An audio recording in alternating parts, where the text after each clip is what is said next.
I had a lot of health struggles after I had my first daughter, multiple seizures. I was in a wheelchair. We get to decide how we're going to take the action through that challenge or through that resistance. I don't care if someone's pointing their finger in your face and saying, you. That's still not about you. Why would I spend so much time hating myself when I can just love myself? Thanks for tuning in to the Vibrant Soul Society, The Conversations. I'm your host, Baba Sam, the Miracle Man. Today we have a very special guest with us, a vibrant soul. So, Kayla, welcome to the Conversations. Thank you. So I'm excited to be here. People that are unaware of who you are, so who is Kayla? Well, trying to pull up whichever label come to the surface first today. Kayla is a transformational coach. I work with people in different levels of transformation in their life and their business. I'm also a mom to 4 kids. I homeschool my 4 kids, and I'm married to my high school sweetheart. So just super high level overview of me and this version of me. So, what got you started in transformational coaching? What was that pivot from busy Yeah. mom to this life? So I have been doing this for almost a decade in one variation or another. But how I started in coaching itself, it with taking on the title as coach, is I became a health coach. I had a lot of health struggles after I had my first daughter, multiple seizures. I was in a wheelchair. I really learned a lot about how you have to advocate for yourself and how you have to really step into uncovering what's true for you in that moment. And so, fast forward to when I was well, I thought, I want to help other people do this. So I stepped into the health and wellness space.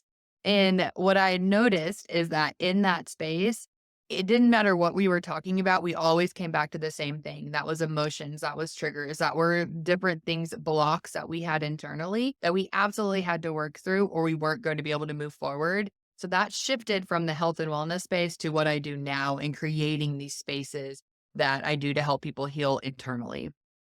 Okay, great. So, it was your own health struggles. How did you get yourself back to wellness and that transformed you into this? Was there a pivot point in that journey? There was a big pivot point there. Actually, when I was really sick and I was at my depths of that, that's where I like really gave up on life. I told my husband, we just had 1 kid at the time.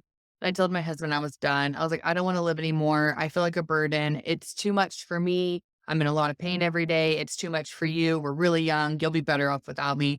He didn't buy into that theory. So we started to go a different direction.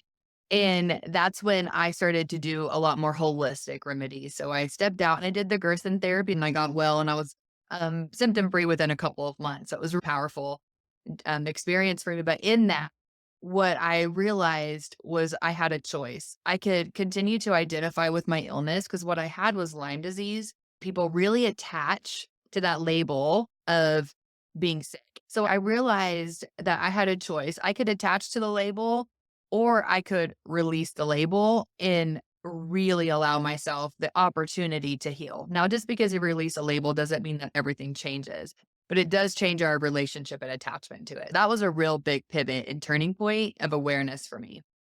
Right. So, I wasn't aware of this therapy. What was it called? Gerson therapy? Gerson, like Gerson, the Gerson therapy. So, what exactly does that involve? Because I'm not Yeah. familiar with it.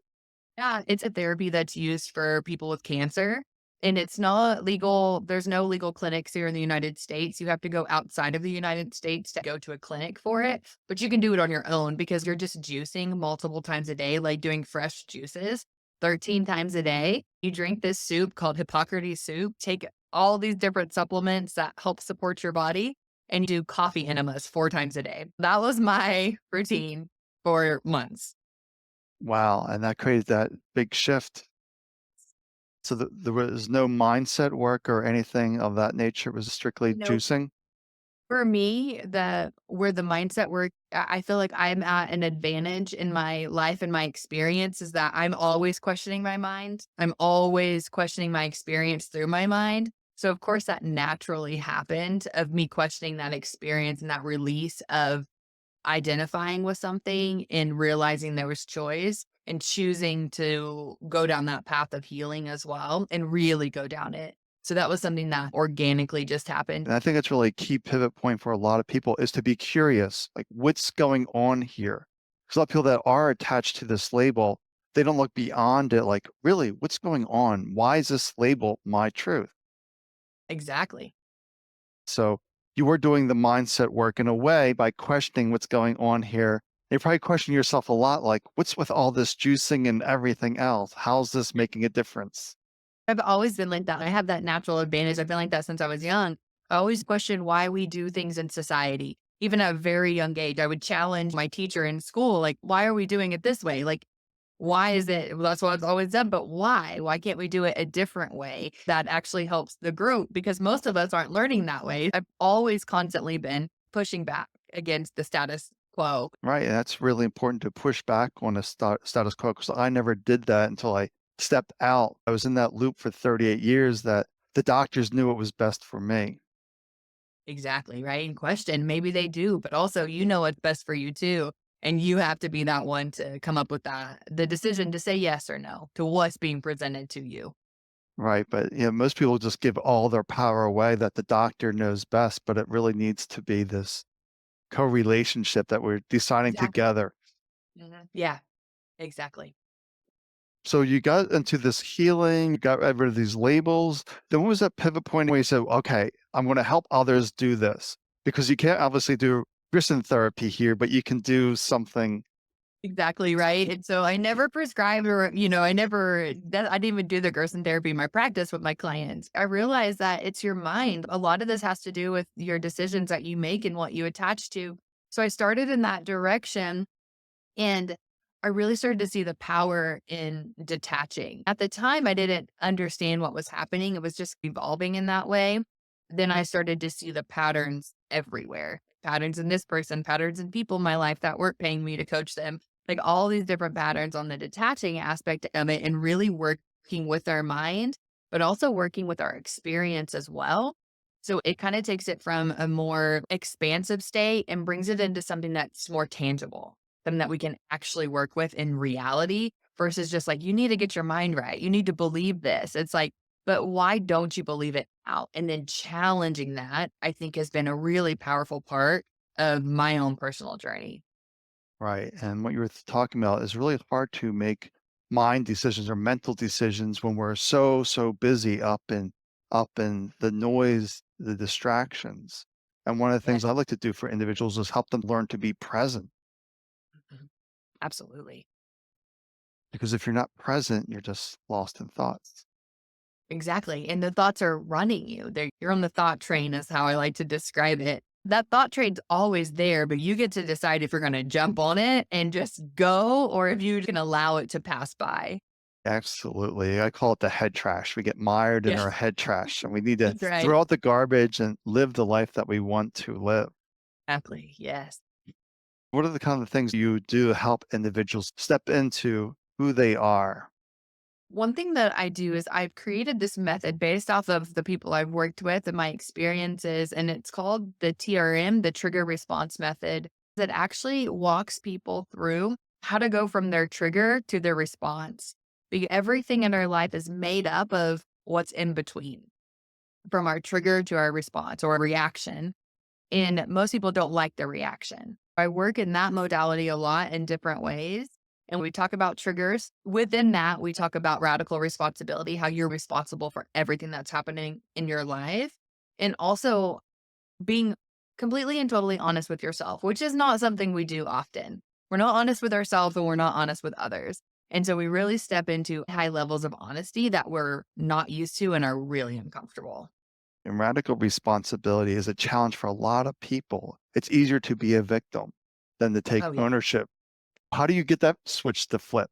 So one really fun way is just on the surface level. I always like to tell people that we're always the victim or the overcomer. And we oftentimes go back and forth. So people that get stuck in victim mode, and like, you're missing your opportunity to become the overcomer. I will allow them to attach to a label for a short time so they can see that switch of, oh, now I'm the overcomer. It's also just removing the judgment behind it.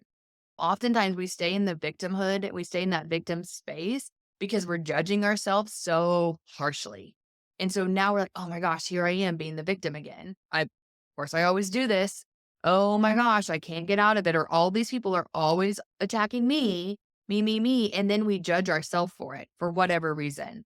Oh, I know better. Oh, I should be doing differently. So it also just removes that judgment And it's just say, how can you look at this for what it is, what's present without trying to change it?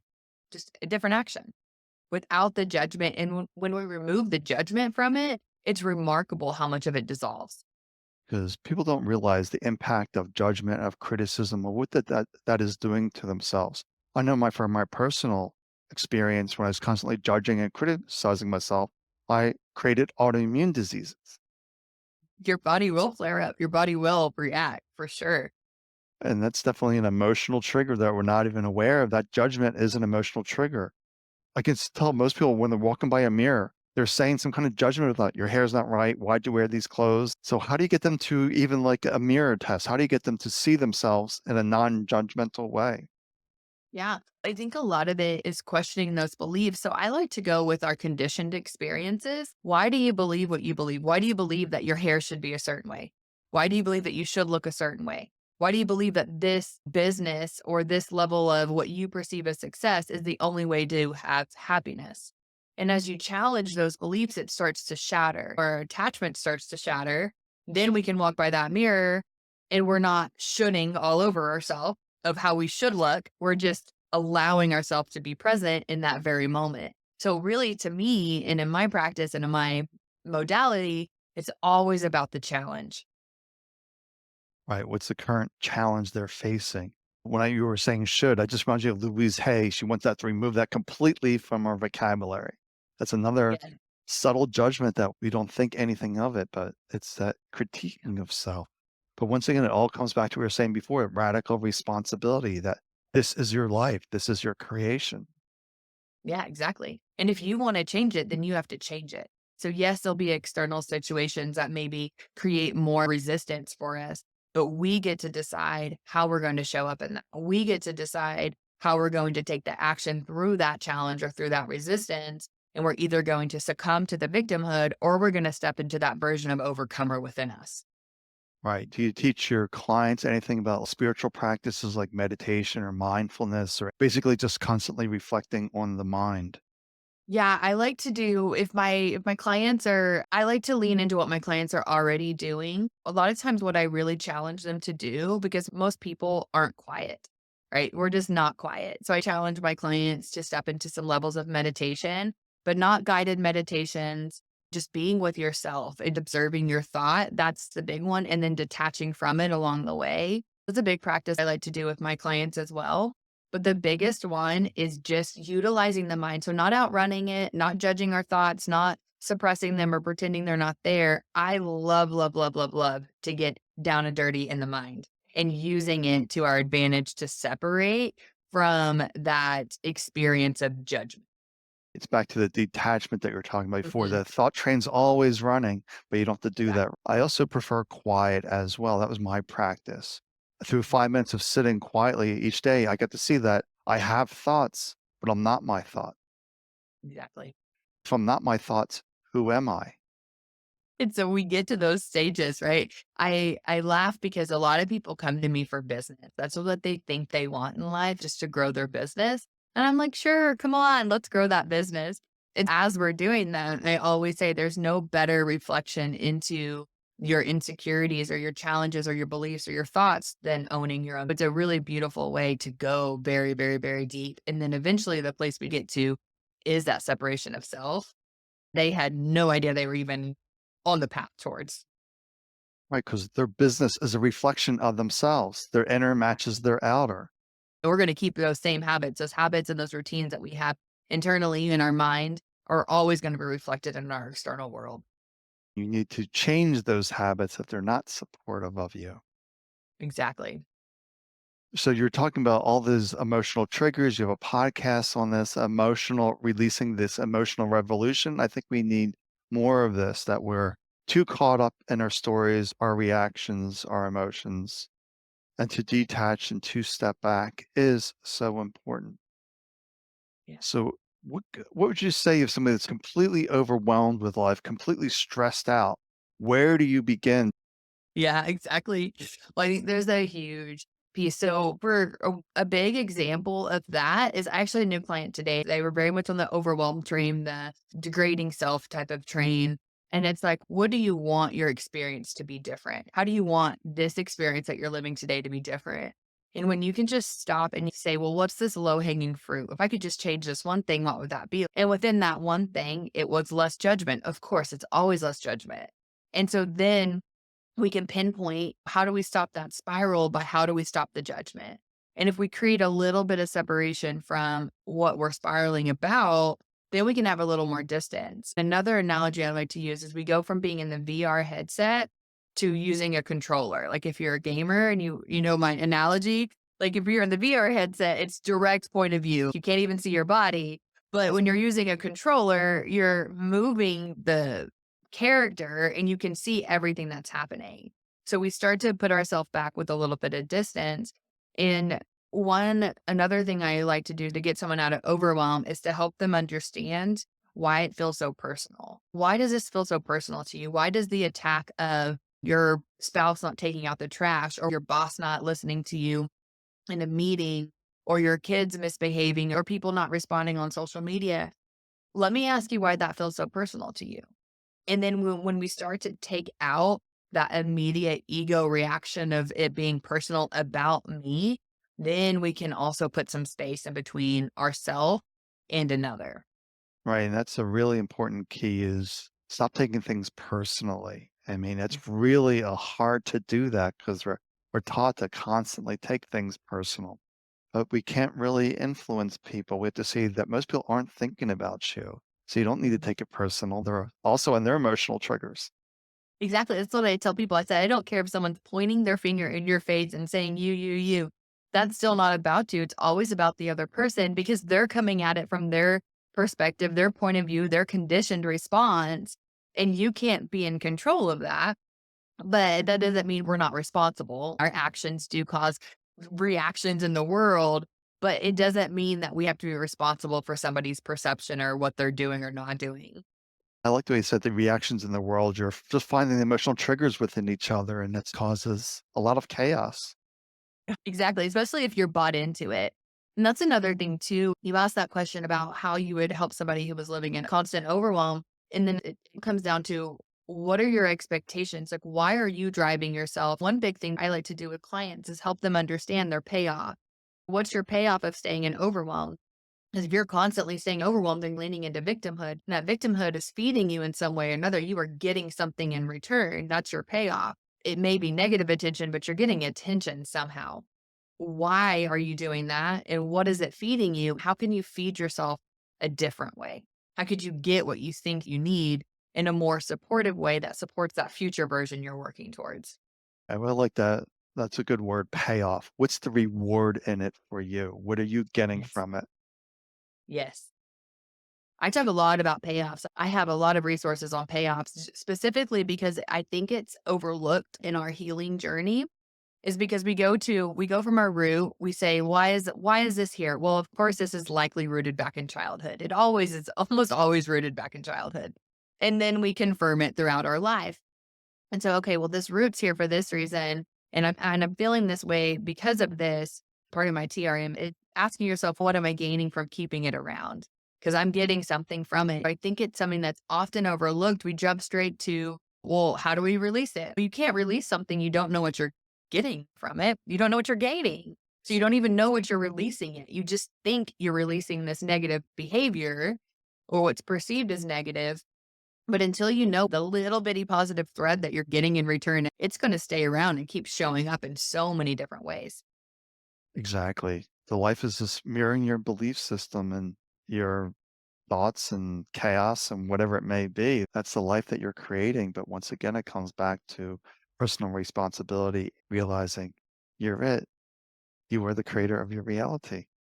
100%. So I never had a chance to read your book, but I know your book's out there. You talk about a lot of your payoffs in the book. What motivated you to create that book? That is just an online resource. So that ebook is much shorter. I also have a book, but it's not about payoffs. So if you find my book, currently, my current one that's out there is not about payoffs, but there will be one in the future about it. My ebook is kind of a reduction of what the larger book will be that helps you understand why we do things in the same habits and the cycles that we do them in, why we self sabotage. and what we gain from that. A great example is I've been doing this work for a long time. And even with being in the depth of this work, I would get to a point where success was just flowing to me so much. The momentum was building so quickly, and I would sabotage it. I would say, oh, I need to do something different. Oh, well, that's not quite working. Or let me try this now. And it would put a huge stopper in that momentum. When I started to see this as a pattern, because here I was thinking, oh, I'm doing great, whatever, I'm healed. Although I wasn't necessarily reacting and having a ton of external reactions, I was still derailing myself. I saw this pattern and thought, where did this come from? Why am I doing this? If I keep this momentum going, then I can't keep this story that I have in my brain that I'm not smart enough or that I'm not good enough. And even though I didn't feel like I was operating from it, every single time I got really close to a level of success that was unfamiliar, that belief in that story just sideswiped me. I put a pretty bow on it. I'm going to do something different and this is going to be really good. But it really was just me running from the fear of it.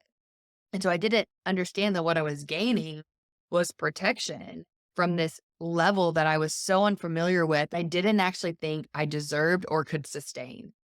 I always thought when I got to that next level, everyone was going to find out that I was just so stupid. They were going to finally see that I didn't know what I was talking about.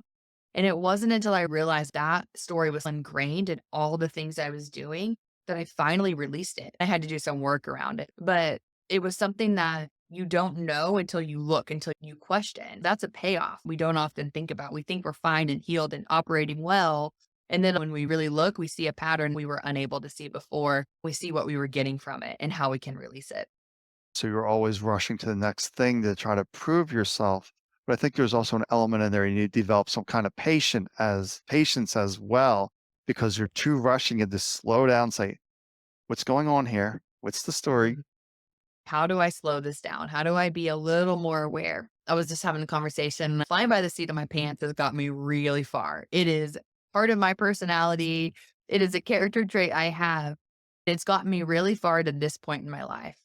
But if I want to go to the next point, I'm going to have to practice some patience. I'm going to have to practice some planning. I'm going to have to practice these things that an outdated version of me thought I wasn't capable of doing. That's the difference. I never thought I was capable of maintaining a schedule or maintaining all these things. Once you get to that point and you see it more clearly, there's no judgment. It's just like, oh, that's a funny story that's here and it no longer fits me. It's not my size anymore. I can move through it. And then you just move through it and then you just move into action. Right? It reminds me that the journey's never done. You climb one mountain, there's another mountain behind it, there's another discovery. There's always something to see and learn and grow from, and not in an overwhelming way, but in a very open and expansive way. Yeah, in a curious way. It's like, why do I keep doing this? Why does this keep happening? Why does it keep repeating? Yes. But it's once again slowing down and knowing you're the creator of your reality. Yes. So the work that you're doing, has this directly impacted your children, your husband? How has that transformed? Yeah, that's such a great question. Yeah, it has very much so. My oldest is 15, and she is one of the most special humans on the planet. She doesn't worry about what people think about her, and not because like she's hiding something, but she really sees through the human condition. She sees that people see her through their own perception, like things that we learned as an adult or that we had to go backwards for. She's been doing that for so long. I tell this story often. Quite a few years ago, she went through this phase of just hating herself, hating the way she looked, hating the way she talked, thought she was so stupid and whatever. And she said one day, I just looked into the mirror and I thought, why would I spend so much time hating myself when I can just love myself? And immediately, just like that, that light switch flipped for her because she didn't have 30 plus years of hating herself to wait through. She just had a couple or something. And that was it. It was just that easy to her to realize, oh, this is a choice. I can choose something different. And for her, that was such a huge open expansion. And then I'm teaching my younger ones the same thing as well. It's just not quite as obvious as it is with my oldest. But then my husband, he's on this journey as well. He's taught me so much. He opened my eyes to a lot of the things that I do now. And he's very much a seeker and a finder, just looking at different perspectives and ways of being So he's quite the influence on me as well. It's been really beautiful to watch our relationship grow. And he's actually part of my business. He helps and supports me and does my videos and things like that. We work together, which is also a really fun part of the job. So as a couple, you've really grown together from worry sick and all the stress that he was dealing with and evolving together. Absolutely. That must be really magical to look back at. It's like, look how far we have come. We always say it's like we're like, "Well, that was a different lifetime," and we're like, "We have so many different lifetimes in this lifetime together that it's wild." But yeah, we're like, "That was a different lifetime ago." But you've grown from it. You're still growing from it. You're still making Exactly. discoveries. And it's great. He's involved in the business. And I'm sure it's made a big difference in his life as well and the way he sees things. Absolutely. When's he going to start coaching? Oh gosh, he very much likes the behind the scene. He'd be a good coach, and he sees right through the BS, but he just loves to be the guy that, is behind the scenes. He likes to say I'm the talking head. That's his joke for me. He's like, "You're the talking head," and I was like, "Fine, I'll be the talking head." We can do it that way. That works too. Probably helps with strategy, Exactly. planning, and all that. Exactly. Because running a business by yourself is overwhelming.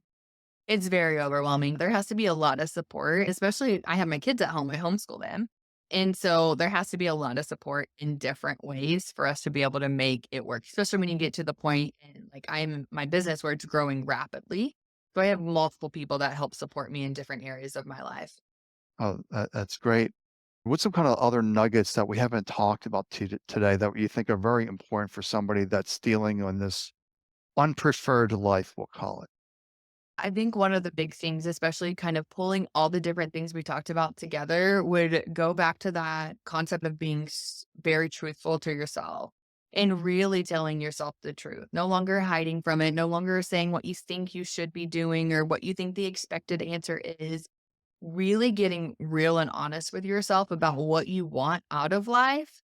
And also being honest about when you start to get honest about what's stopping you, you can't blame other people anymore. Then you really start to come back to yourself and realize that control and power that you do have. Then you can really take that responsibility. See how we just slide right into the next. Now you can take that radical responsibility and really start to make those shifts. But you have to get uncomfortable and honest with yourself first. Yeah, that's so hard for people to say, like, what's my truth? What's stopping me from living my truth? Exactly. Those are big questions, and no one has that answer except you. Exactly. I can ask you the question, but I can't answer it for you. And that's the big thing. Like we can get into this like almost like a coaching relationship with ourselves where we have this inner dialogue that's like ask, answer, ask, answer. You can do that on your own, but you're doing it in a way where you're being honest and challenging every belief you've ever had. Why do I believe that? Why is it present? Do I actually need it any longer for it to support me or is it outdated? And being really honest about it. Yeah, and that's the challenge here always is that you're never done. You always constantly challenge yourself because no one's living their ideal life. And once you get there, something else is changing. Yeah.